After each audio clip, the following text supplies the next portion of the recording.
이방인들이면서 성도가 된 이들에게 편지를 쓴 내용들입니다. 베드로의 원래 직업이 무엇이죠? 어부입니다. 네, 어부로서 이 편지를 쓴 내용들을 보게 되면 바울 못지않게, 학자인 바울 못지않게 이 복음에 대한 이 내용을 아주 정확하고 명확하게 이해를 하고 있으면서 현재 고난을 당하고 있는 성도들에게 복음적인 메시지를 통해서 위로하고 있는 것을 볼 수가 있습니다. 그래서 오늘 본문의 내용을 보게 되면 이 상당히 어려운 내용입니다. 가볍게 받아들일 수 있는 내용이 아닙니다. 그래서 조금 길지만 이 내용을 제가 잘 풀어서 말씀을 전달하도록 하겠습니다. 베드로가 전하는 이 말씀은 오늘 우리에게, 오늘 현대 사회에서 살아가고 있는 우리 성도들에게 어떠한 메시지를 주고 있는지 함께 나누어 보도록 하겠습니다. 우리가 보통 신앙생활 할 때에 자주 사용하는 표현들이 있는데요. 이런 표현들을 하죠. 우리 서로 승리합시다. 이런 표현들을 하죠. 그렇죠? 승리합시다. 위기와 절망 가운데에서, 좌절과 어려움 가운데서도 승리합시다. 우리가 신앙생활 잘합시다. 신앙생활에서 승리합시다.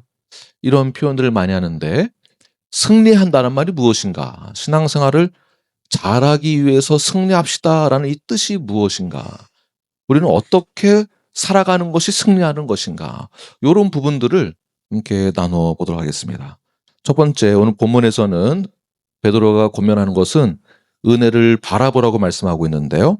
13절 말씀을 함께 읽겠습니다. 시작. 그러므로 너희 마음의 허리를 동이고 근신하여 예수 그리스도께서 나타나실 때에 너에게 가져다 주실 은혜를 온전히 바랄지어다. 자, 은혜를 바라기 위해서 마음의 허리를 어떻게 해요? 동이라. 마음의 허리가 도대체 어디 허리를 말하는 것일까요?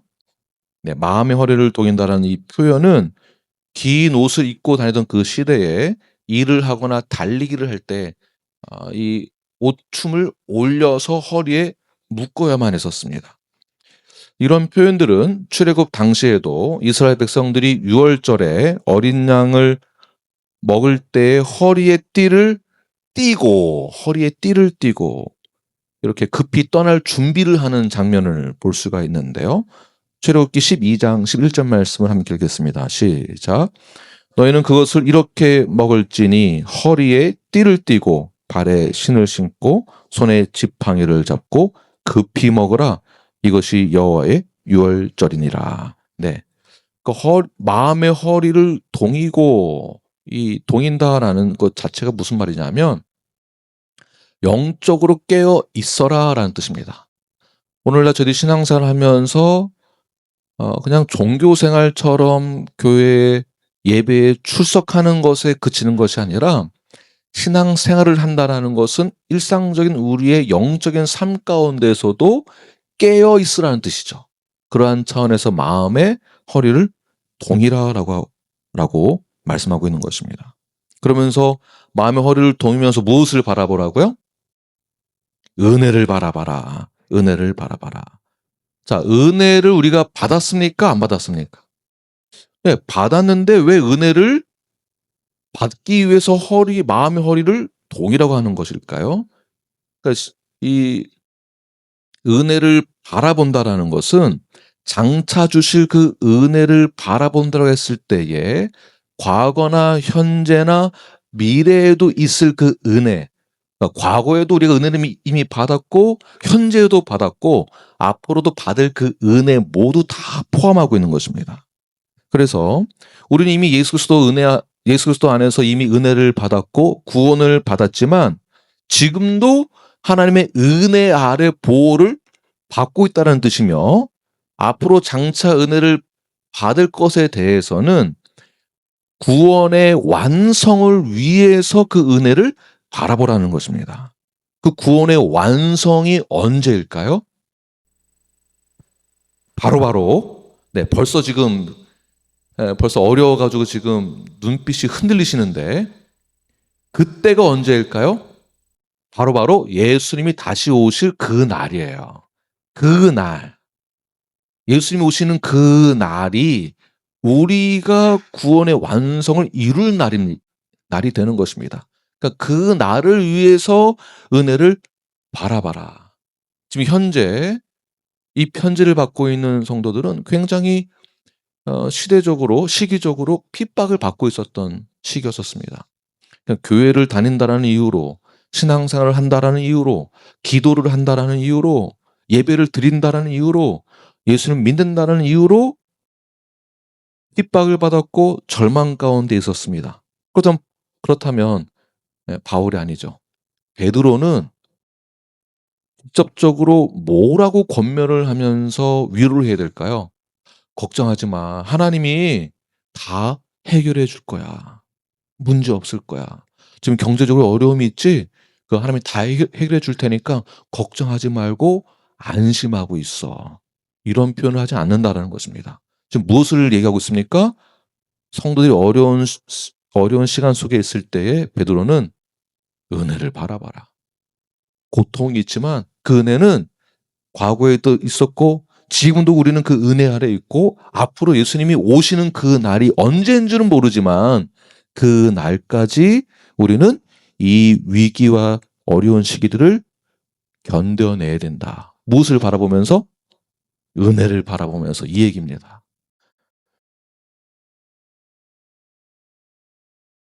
성도라고 한다면, 건강한 성도라고 한다면 우리는 무엇을 바라보면서 살아가야 되는가? 승리하는 성도라고 한다면 우리는 무엇을 승리해야만 되는 것인가? 결국에는 열심히 신앙생활하면 모든 일이 잘 풀릴 거야가 아니라 지금 당하고 있는 어려운 상황 가운데서도 승리한다는 것은 앞으로 장차 오실 예수 그리스도의 그 재림의 날, 그 날은 우리에게는 심판이 있는 것이긴 하지만 우리에게는 완전한 은혜, 완전한 구원을 이룰 때가 된다는 것입니다. 그 날을 위해서 지금 이 시간들을 이겨내는 것입니다. 가족 가운데 어려움이 있고, 건강에 어려움이 있고, 부모님의 건강이 위태롭고, 자녀의 건강이 어려움이 있고, 우리의 삶에 여러 가지 다양한 문제들이 있지만, 그럼 우리가 기대하고 바라봐야 될 것은 오직 예수 그리스도 오시는 그 날을 바라보는 것입니다. 그 날을 바라보고 사는 자가 승리하는 자다라는 것입니다. 그러면서 베드로가 그 승리하는 그 날을 기다리면서 어떻게 살아가라고 명령하고 있는데 그것이 바로 15절 말씀입니다. 시작. 오직 너희를 부르신 거룩한 이처럼 너희도 모든 행실에 거룩한 자가 되라. 그러면서 하는 말이 내가 거룩하니 너희도 거룩하라. 이런 표현들을 하고 있죠. 거룩하라. 옆 사람 보시면서 거룩하게 보이십니까? 한번 보십시오. 예. 거룩하게 보이세요? 어떠세요? 거룩하게 보이는지 얌체처럼 보이는지 네, 어떠신지 한번 보십시오. 사기꾼처럼 보이는 건 아닌지. 네, 과연 죄 많은 우리들이 또는 솔직히 내가 거룩한 자다라고 스스로 말씀할 수 있으세요? 여러분이 자신을 소개할 때 저는 거룩한 김한국입니다. 거룩한 자입니다. 라고 이렇게 자기 자신을 소개할 수 있으세요? 불가능하다 생각하죠? 네, 그렇지만 우리는 예수 그리스도 그 은혜 아래 있기 때문에 이미 거룩한 자라고 이미 그렇게 결정이 내려졌습니다. 이미 거룩한 자가 된 것입니다. 옆 사람 보시면서 당신은 거룩한 자입니다. 이렇게 말씀하십시오.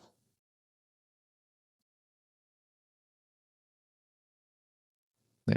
거룩한 자 입에서 거룩한 말이 나와야 되는데 때로는 우리가 시기 질투하는 말도 하고 남 흉 보는 말도 하고 까칠한 말도 하고 어떤 분들은 네, 욕도 하고 네, 우리 삶이 그렇습니다. 그래서 거룩한 게 무엇일까요? 거룩하다라는 것은 착한 사람이 거룩한 것이 절대 아닙니다. 그러니까 착한 이미지, 착한 캐릭터가 거룩함을 상징하는 것이 아닙니다. 그러니까 성도들의 캐릭터를 착한 이미지로 묘사하려고 하지 마십시오. 그러니까 자기 자신을 착한 캐릭터로 만들려고 해서는 안 됩니다. 그것은 껍데기에 불과하고요. 거룩하다라는 것은 나 자신이 하나님에게 속해 있으므로 구별되어졌다라는 뜻입니다. 구별된 것이에요. 그러니까 구별된 삶이 있어야 되는 것입니다. 그렇다고 해서 세상과 단절을 해서 따로 살아라라는 것은 아닙니다. 우리가 세상 속에 살고 있지만 세상의 욕망과 가치관에 끌려다니는 사람이 아닌 것이에요. 그러니까 세상의 기준과는 다른 삶을 사는 것이 구분된 자, 구별된 자. 이해되십니까? 여기까지. 그래서 성도는 세상에서 살아가면서 우리가 일도 하고 사업도 하고 학교도 다니고 공부도 하지만 우리는 어디에 속해 있습니까? 세상에 속한 것이 아니라 우리는 하늘에 속한 자다라고 보는 것입니다. 하늘에 속한 자. 그러니까 사업을 세상 사람과 똑같이 하고 있는데 사업하는 방식과 가치관과 목적과 목표가 다른 거예요. 이게 구분된 자, 구별된 자다라는 것이죠. 베드로가 이런 베드로가 지금 이 편지 내용에서 당신은 거룩한 자다라고 말하고 있는 것이거든요. 그럼 베드로가 이 거룩하다라는 것을 혼자 생각했을까요? 아닙니다. 네, 물론 성령님이 이제 조명해 주신 것이지만 이미 구약에서 그렇게 명령하고 있었습니다. 레위기에서만 보게 되면 11장 44절 나는 여호와 너희 하나님이라 내가 거룩하니 너희도 몸을 구별하여서 거룩하게 하라. 레위기 11장 45절 내가 거룩하니 너희도 거룩할지어다. 이 말씀 그대로 인용한 것입니다. 레위기 19장 2절 말씀 너희는 거룩하라. 이는 나 여호와 너희 하나님이 거룩하기 때문이다. 레위기 10장 7절 말씀 너희는 스스로 깨끗하게 하여 거룩할지어다. 나는 너희 하나님 여호와니라. 레위기 20장 26절 너희는 내게 거룩할지어다. 이는 나 여호와가 거룩하고 내가 또 너희를 나의 소유로 삼으려고 너희를 만민 중에서 구별하였음이니라. 아멘. 우리가 이렇게 구별되었다는 것입니다. 그래서 레위기에서 말하고 있는 거룩이란 무엇이냐면 죄를 짓지 않는 것만이 아닌 것이에요. 무슨 뜻이냐면 우리가 하나님의 소유가 되었기 때문에 자연스럽게 구별되어졌다라는 것입니다. 세상의 정체성과는 다른 정체성을 갖고 있는 자. 다시 말해서 세상의 방법대로 살아가는 것이 아니라 하나님과 나와 맺어진 구별되어진 그 언약 백성으로 살아가는 것이에요. 언약 백성으로. 이때 아멘 하시는 겁니다. 우리가 언약 백성으로 살아간다는 것이에요. 그러니까 벌써 정체성과 목적이 달라진 것입니다. 그런데 지금 베드로가 내가 거룩하니 너도 거룩할지어다라고 명령한 말씀한 레위기 말씀에서 인용한 것을 누구한테 지금 편지를 보내고 있습니까? 성도들인데 사실 레위기에서 이 말씀은 누구에게 주신 말씀일까요? 선택받은 이스라엘 백성이에요. 선택받은 이스라엘 하나님의 백성에게 너는 나의 백성이다. 너는 나의 my people이다. 너는 나의 언약 백성이다. 언약이 체결됐다. 내가 거룩하니 너희도 당연히 거룩해지는 것이다. 왜냐하면 선택받은 백성이니까. 근데 베드로는 누구에게 편지를 보내면서 이 말씀을 인용하고 있습니까? 성도인데 그냥 성도가 아니고요. 이방인이에요. 선택받은 백성이 아니라 이방인이면서 예수님을 영접한 자들에게 똑같이 너는 나의 백성이다라는 이 메시지를 그래 너도 거룩하라라고 다시 말해서 선택받은 이스라엘 백성들만 거룩해지는 것이 아니라 이제 예수 그리스도를 통해서 믿는 우리 모든 자들에게 그리고 우리 뉴라이프 성도들 모두에게 동일하게 선포되는 것입니다. 그러한 차원에서 예수를 믿는 자들, 빌리버들은 거룩한 자로 구별된 자들이에요. 거룩한 자리로 옮겨졌고 거룩한 신분을 갖게 된 것입니다. 이것이 우리에게 은혜인 것이에요. 이러한 차원에서 옆 사람 보시면서 다시 한번 보십시오. 얼마나 거룩하게 보이는가. 많이 보이죠, 이제 와서. 네. 다시 한번 여러분에게 인사하십시오. 당신은 거룩한 하나님의 백성입니다. 네, 이것이 복음이에요. 복음. 복음입니다. 당신은 거룩한 자입니다. 복음. 그러면서 우리 17절 넘어가게 되면 베드로가 사실은 우리가 이렇게 옆 사람 보면 거룩해 보이지는 않은 것 같은데 뭐 시키니까 거룩하다라고 말은 하지만 속으로는 전혀 그렇게 안 보이죠? 네. 아니라고 해주십시오. 네. 17절 함께 읽겠습니다. 시작. 외모로 보시지 않고 각 사람의 행위대로 심판하시는 이를 너희가 아버지라 부른즉 너희가 나그네 있을 때를 두려움으로 지내라. 우리는 하나님 아버지를 아버지라고 부르게 되죠. 네. 그런데 그 모양대로 우리를 이렇게 보지 않으시고, 그러니까 거룩하게 보이면 거룩하다라고 말을 하고, 이렇게 겉보이게 좀 안 그래 보이면은 거룩하다라고 안 하고, 이런 차원이 아니라 하나님의 은혜를 받은 자, 구원받은 자들은 하나님의 자녀가 되었고, 우리는 하나님을 아버지라고 부를 수 있는 자격이 되었습니다. 그러니까 하나님을 아버지라고 부를 때에 이것을 뭐라고 말하냐면 하나님과 우리와의 친밀함을 상징하는 거예요. 친밀함. 네, 어느 종교에서 신과 나와의 관계를 친밀하다고 말을 할 수 있을까요? 그런 관계가 없습니다. 네. 근데 하나님은 우리를 하나님의 자녀, 백성으로 삼아 주셨고 우리는 하나님을 아버지라고 부를 수 있는 친밀함이 생겼습니다. 동시에 각 사람의 행위대로 공의롭게 판단하시는 하나님이시기도 한 것이죠. 아버지인 동시에 공의롭게 판단하시고 심판하신다라는 것. 이런 차원에서는 이것을 경외로움, 경외함이라고 말합니다. 경외로움. 다시 말해서 성숙한 신앙은 하나님에게 대해서 친밀함과 동시에 무엇이 있어야 된다고요? 경외하는 것이 있어야 되는 것이에요. 그러니까 하나님을 아버지라고 믿는다라고 해서 오늘 저 교회에 있는데 있든 태훈이가 저를 딱 보더니 저한테 딱 오면서 손을 딱 이러면서 딱 치면서 Hey bro 그러더라고요. Hey bro. 그래서 제가 What's up bro? 또 한번 딱 하더니 Happy Father's Day bro. 저도 Thank you bro. 네, 그러니까 이 관계 되게 친한 거거든요. 친밀함. 그렇다고 해서 친밀한 관계라고 해서 우리가 하나님한테 Hey bro 이렇게 그러니까 이런 친밀함이 있지만 동시에 무엇이 존재한다고요? 경외함이 있는 거예요. 우리끼리야. 우리끼리 그런 관계 괜찮은데 하나님을 아버지라고 부른다라고 해서 사실은 태훈이가 저 아들뻘이거든요. 네. 그러니까 뭐 이제 괜찮은데 그렇다고 우리가 하나님을 아버지처럼 대한다고 해서 Hey bro 이렇게 할 수는 없는 겁니다. 다시 말해 또 반대로 하나님은 우리와 친밀한 관계이면서 동시에 경외로운 분이시거든요. 그러니까 경외롭다는 것은 심판자이시기 때문에 경외로움이 있는 거예요. 그러니까 두려움과 함께 하나님 앞에 나아가는 것이 우리의 자세인 것입니다. 반대로 하나님은 심판자이세요.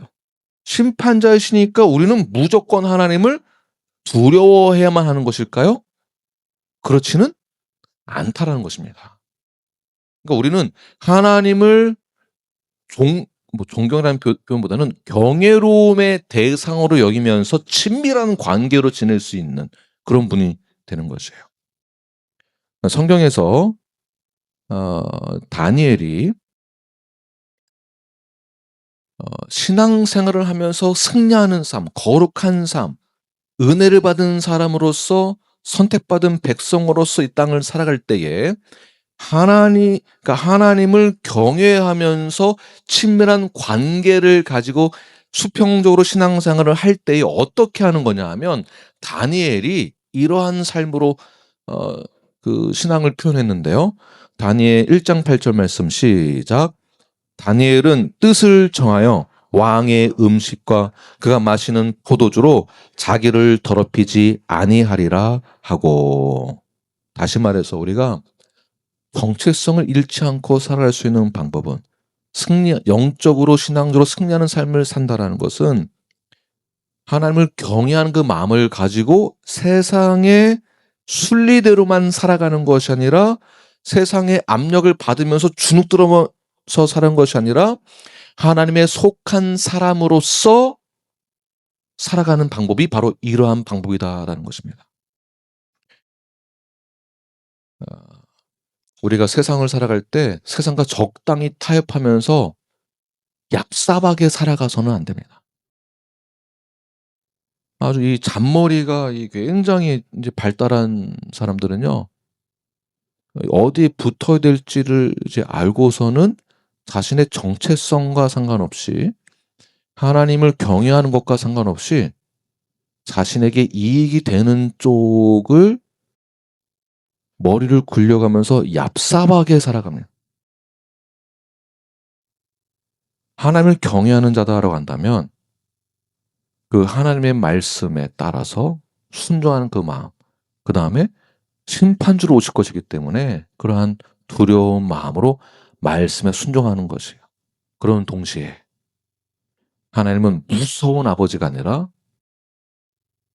마치 우리 아버지에게 담임 목사에게 Hey bro라고 해도 되는 것처럼 친밀한 관계로 우리는 하나님과 관계를 맺으면서 수평적인 삶을 살아가야 된다는 것입니다. 두 번째는 보배로운 피를 기억하라고 말씀하고 있는데요. 우리 본문 18절 말씀 읽겠습니다. 시작.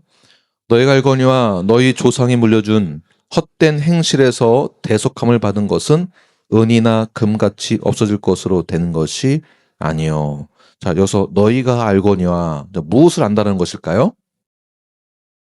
네? 네, 은혜를 알고 있는 자. 그 다음에 우리가 왜 거룩한 백성으로 살아가야 하는지를 알고 있는 자. 이것을 너희가 알거니와 라는 것이죠. 그러니까 우리가 왜 거룩하게 살아가야 한다는 것을 알고 있는데 그 이유가 있습니다. 어떤 이유 때문에 거룩하게 살아가야 되는가? 왜 거룩하게 살아가야 되는가? 왜 은혜만을 바라보며 살아가야 되는가? 왜일까요? 오늘 본문에서 이 복음 내용이에요. 자, 왜 우리가 거룩함으로 살아가야 될까요? 네, 우리가 대속함을 받았기 때문에 그렇다는 것이에요. 대속함을 받았다. 자, 대속함을 받았다라는 것은 당시 노예 시장에서 사용되던 용어입니다. 무슨 뜻이냐면 노예가 자유인이 되는 방법은 누군가가 그 노예의 몸값을 대신 지불해 주는 거예요. 대신 갚아주는 거예요. 그러면 그 노예가 자유인이 될 수 있었습니다. 또는 전쟁에서 포로로 끌려갔을 때 몸값이 지불되어야만 훈련할 수 있었습니다.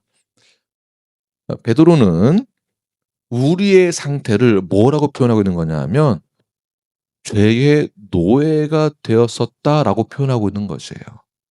이 죄의 노예에서 누구에 의해서 우리의 이 죄값이 다 지불되었을까요? 예수님의 죽으심 때문에. 죄의 노예에서, 사망의 노예에서 사탄의 권세 아래, 세상의 노예 아래 있을 때에 예수님이 우리의 몸값을 대신 지불해 주셨기 때문에 우리가 거룩한 자로서 은혜를 사모하는 자로서 살아가야 된다라는 것이죠. 이 대속했다라는 것은 내 스스로 해결할 수 있는 부분이 아닙니다.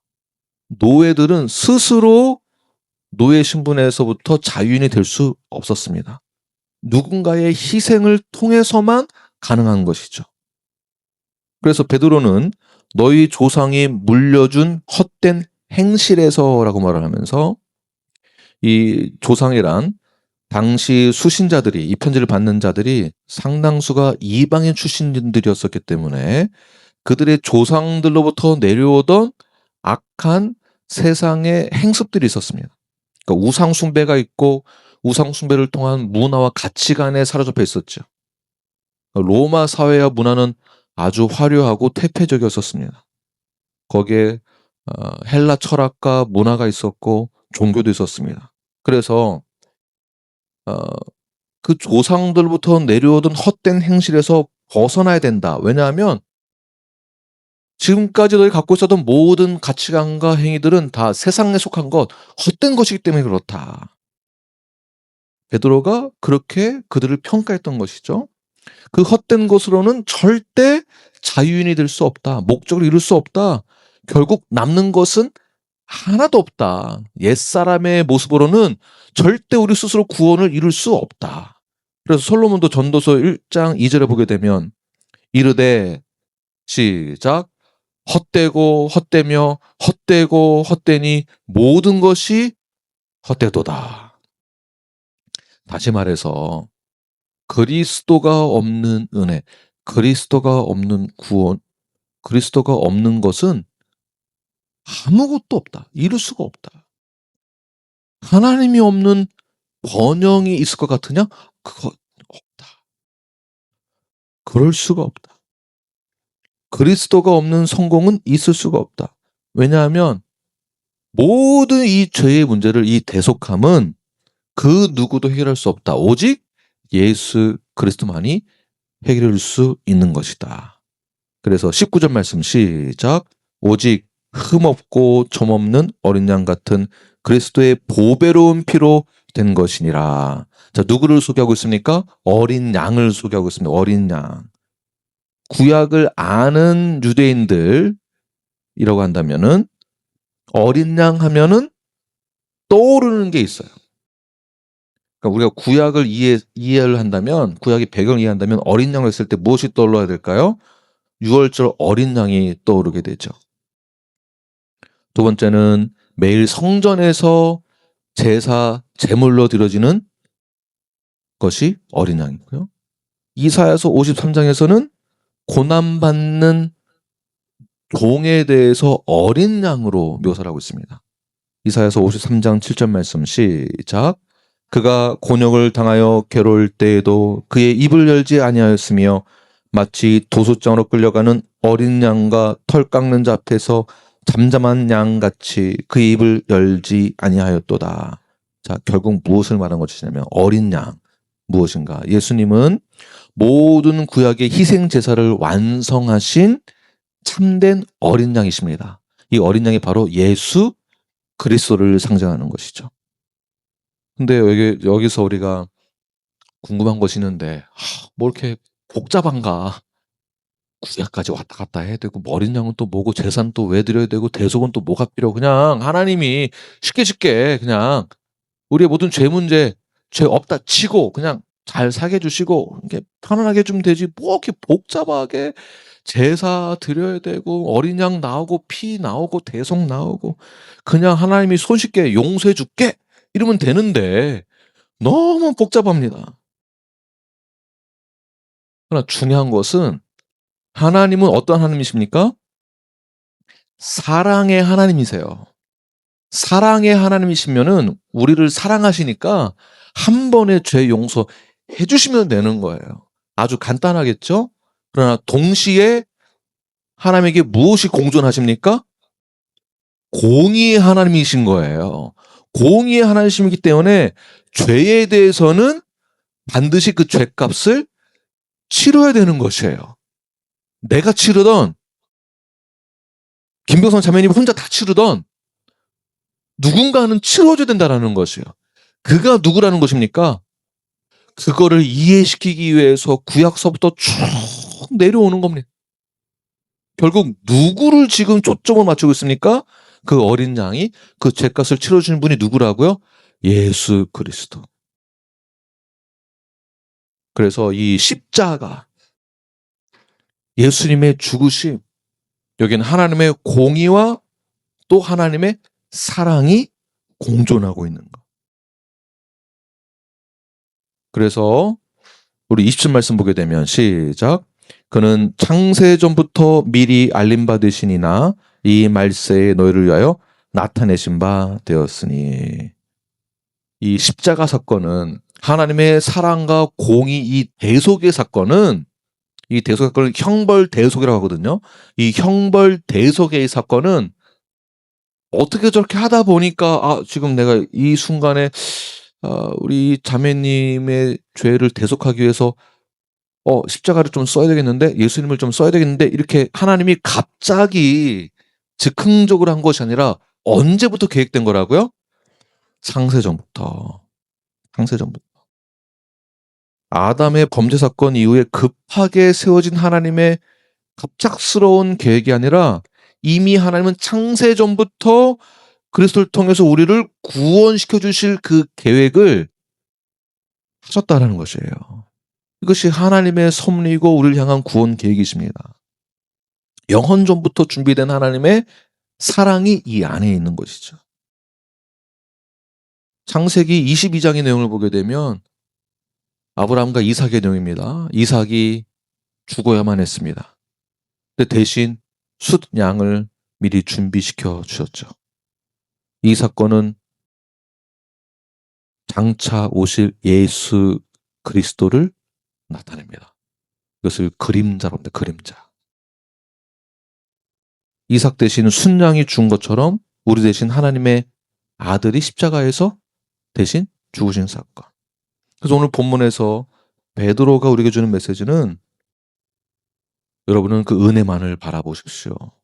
은혜만을 바라보는 자는 거룩한 자입니다. 그 거룩한 자는 어떻게 구원받았는지를, 그 구원이 값싼 은혜로 얻은 것이 아니라 값비싼 은혜, 은보다 금보다 더 귀한 것으로 얻어진 새로운 생명이다라는 것을 말하고 있는 것입니다. 오직 흠도 없고 점도 없는 예수 그리스도의 죽으심으로 우리가 대신 살게 된 것. 단순히 지금 이 시간 가운데 저희 경제적으로 지금 얼마나 세상이 많이 어렵습니까? 이 고통받는 이 시대 가운데에서 우리가 바라는 것은 가스값은 언제 내리나? 우리가 바라는 것은 이 이자는 언제 내려가나? 그래 내가 집도 좀 사고 투자도 하고 좀 여유 있게 살 수 있을 텐데 이런 걱정을 하고 있지만 믿는 자는 이 걱정하는 것이 아니라 무엇을 바라봐야 된다고요? 오직 하나님의 은혜. 은혜를 받은 자는 거룩함으로 살아야 되는 것이며 그 거룩함으로 살아가는 자들은 내가 어떻게 구원을 받았는지를 다 이해한 자다라는 것이에요. 어려운 시기에 우리는 무엇을 바라봐야 되겠습니까? 내가 어떻게 구원을 받았는지에 대한 하나님의 은혜를 바라보는 거예요. 아멘이십니까? 그 은혜만을 바라보고 나가시는 저와 여러분이 되길 간절히 축원합니다. 네, 그렇게 은혜를 받은 자들은, 구원을 받은 자들은, 거룩한 삶을 살아가는 자들은 어떻게 살아가야 될까요? 수직적으로는 하나님 앞에서 우리가 구원을 받은 자입니다. 하나님과의 친밀한 관계가 형성되어졌고 하나님을 경외할 수 있는 자가 되었습니다. 그렇다면 수평적으로 우리가 어떻게 살아가야 될까요? 서로 사랑하는데 어떻게 사랑하라고요? 옆 사람 보시면서 우리 서로 뜨겁게 사랑합시다. 네. 손 꼭 쥐어주시면서 뜨겁게 사랑합시다. 네. 첫 번째, 뜨거운 사랑을 하기 위해서는 복음은 사랑하는 사람으로 시켰기 때문에 우리는 마음으로 뜨겁게 서로 사랑해야 하는 것입니다. 22절 말씀 시작. 너희가 진리를 순종함으로 너희 영혼을 깨끗하게 하여 거짓이 없는 형제를 사랑하기에 이르렀으니 마음으로 뜨겁게 서로 사랑하라. 네, 우리가 복음을 받아들였습니다. 믿게 되었습니다. 우리는 복음의 말씀에 순종하게 되었습니다. 예수 그리스도를 나의 구주로 영접하게 되었습니다. 그렇다면 수평적으로는 새로운 삶을 살아가는 거예요. 새로운 삶을 살아갈 때 우리가 예수 영접한 다음에 교회에서 성도들 다 모였습니다. 예배를 드립니다. 그럼 보통 시대적으로 어려운 상황이 서기 때문에 보통 권면하는 것은 예배 빠지지 마십시오. 헌금 생활 잘 하십시오. 신앙생활 잘 하십시오. 그래야 승리합니다. 이렇게 권면을 해야 되는데 그 권면이 아니에요. 어려운 시기인데 지금 뭐라고 권면하고 있습니까? 서로 마음으로 뜨겁게 살아가라는 거예요. 그러니까 이 복음이 우리를 변화시키는데 어떻게 변화시키냐면 뭔가 열심히 종교적인 행위를 하게 만드는 것이 아니라 서로 사랑을 나누게 한다라는 것입니다. 서로 사랑하라. 복음의 진정성은 공동체 안에서 어떻게 드러나는 것이냐면 얼마나 저 사람이 기도를 많이 하는가, 얼마나 저 사람이 예배 드릴 때에 공손한 자세를 하고 예배를 드리는가, 그 자세를 보는 게 아니고요. 복음의 진정성이 공동체에서 드러날 때에는 서로 사랑하는 모습이 있는 거예요. 오늘 예배가 1시 반에 정확히 시작하는데도 우리 심자 목사님 앞에 나와서 있는데도 얼마나 서로 사랑의 교제를 나누시는지, 예배 시작했는데도 그냥 자리에도 돌아가지 아니하시고 그냥 서로 사랑한다고 말씀하시느라고. 네, 그러한 사랑의 교제가 교회에서 화목하게 일어나는 것입니다. 네, 제가 지금 여러분 잘못했습니다 이 말을 하는 게 아니고 정말 좋아서 하는 말입니다. 요한복음 13장 35절 시작. 너희가 서로 사랑하면 이로써 모든 사람이 너희가 내 제자인 줄 알리라. 아멘이시죠? 네, 이 말씀을 가볍게 받아들이지 마십시오. 십계명에서도 수직적인 하나님과 수직적인 관계 네 가지와 나머지는 수평적인 관계, 이웃과의 관계를 말하고 있습니다. 수평적으로는. 그러니까 신앙생활을 잘한다라는 것, 승리한다라는 것, 그것이 무엇이냐면 우리는 하나님의 사랑을, 은혜를 받고 사랑을 받았기 때문에 이웃과의 관계가, 사랑의 관계가 형성되는 것이 이게 복음이에요. 이게 제자된 것입니다. 성경의 내용을, 그러니까 정보를 많이 알아서 성경 퀴즈대 하면은 100점 맞고 1등하고 그게 중요한 게 아니고요. 말씀대로 수평적인 삶을 살아내는 게 더 중요한 것입니다. 서로 사랑하는 것. 그게 제자예요. 뭘 많이 아는 게 아니라 아는 것을 그대로 실행할 줄 아는 자. 그런 차원에서 옆 사람 보시면서 제가 당신을 뜨겁게 사랑하겠습니다. 다시 한번 선포하십시오. 본문 다시 22절 보게 되면 형제를 사랑하기에 이르렀다. 사랑하기에 이르렀다라는 겁니다. 그러니까 점점 사랑하는 것이 점점 증가된 것이죠. 근데 이르렀다라는 표현이 어떤 뜻이냐면 운동선수들이 결승전에 들어가기 위해서 끝까지 최선을 다해 달려가는 그 열정적인 모습을 담고 있는 것이에요. 최대한 손을 뻗어내는 그 모습을 상징하고 있는 것입니다. 다시 말해서 사랑할 만하니까 사랑하는 것이 아닌 거예요. 이게 얼마나 어렵습니까? 사랑할 만해서 사랑하는 거면은요, 너무 쉬운 문제죠. 근데 사랑할 만한 모습이 하나도 안 보이는데 무엇이 우리를 서로 사랑하게 만듭니까? 나 같은 사람도 하나님의 사랑을 받았다라는 거예요. 나 같은 사람도, 나 같은 죄인도. 그러니까 우리가 하나님의 사랑을 받았고 하나님과의 언약의 관계로 들어갔기 때문에 그 언약에 의해서 사랑의 관계가 형성된 것입니다. 그 언약이 우리를 이끌고 가는 것입니다.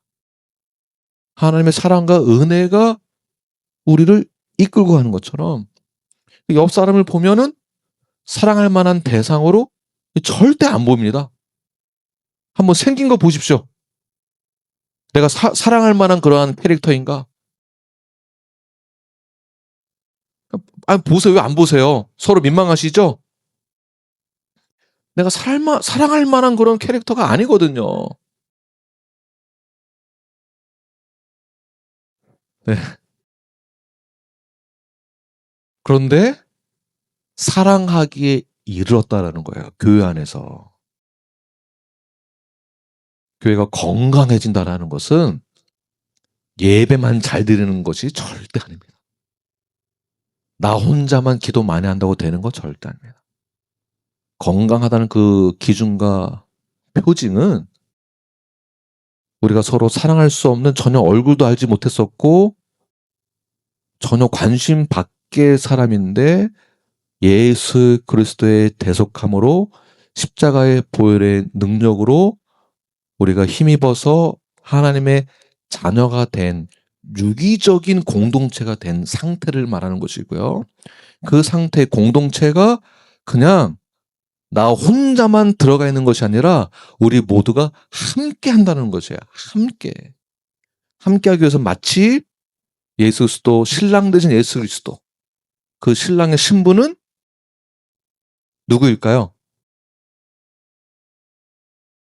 그 신랑의 신부는 내가 아니에요. 교회입니다, 교회. 교회가 신부예요. 근데 자꾸 나만이라고 생각하니까 나하고 하나님과의 관계를 1대1로 수직적으로만 보고 있는 것이에요. 그러니까 수평적인 관계를 우리는 다 놓치고 사는 것입니다. 거룩한 신부는 누구입니까? 교회입니다. 그러니까 우리가 서로 사랑하는 것이 이만큼 중요한 것이에요. 교회가 왜 이기적으로 바뀌고 있느냐 하면 내가 열심히 신앙생활해서 내가 복받겠다, 내가 성공하겠다라는 신앙관이 들어가서 문제가 되는 것입니다. 나 혼자만 천국 가는 것이 아니고요. 누가 천국 가는 것입니까? 누구와 함께? 우리 모두가 함께 같이 가는 거예요. 그래서 만약에 옆 사람이 지금 어려운 시기 가운데에 어려움이 처해 있어요. 건강이 위태롭고 경제적으로 어려움이 있고 그러다 보니 신앙적으로 영적으로 지쳐 있어요. 이러한 성도 우리가 어떻게 될까요? 죄송합니다. 또 이게 버릇이 나왔네요. 야, 너만 힘든 줄 알아? 나도 힘들어. 별것도 아니면서. 대부분 우리가 그렇게 반응하거든요. 근데 정말 유기적인 공동체라고 한다면, 같이 살아간다고 한다면 어떻게 될까요? 어떻게 될까요? 나도 힘들지만 우리가 같이 가서 격려해주고 위로해주고 힘을 주어서 일으켜 세워서 같이 한 몸을 이루어서 하나님의 거룩한 신부인 교회의 공동체로서 함께 은혜를 받은 자로서 구원의 완성을 이루어가는 것입니다. 그러니까 나만 거룩해지는 것이 아니고, 나만 은혜 받는 것이 아니고 우리 모두가 함께 동일하게 받는 것입니다. 이게 중요한 것입니다. 그러니까 나만 복 많이 받겠다고 나 혼자 기도 많이 하지 마시고 우리가 함께 천국을 향하여서 나아갈 수 있도록 하나님과 친밀한 관계를 맺은 자로서, 하나님을 경외하는 자로서 우리 모두가 함께 주 앞에 나아갈 수 있는 공동체가 되기를 간절히 축원합니다. 아멘. 기도하겠습니다.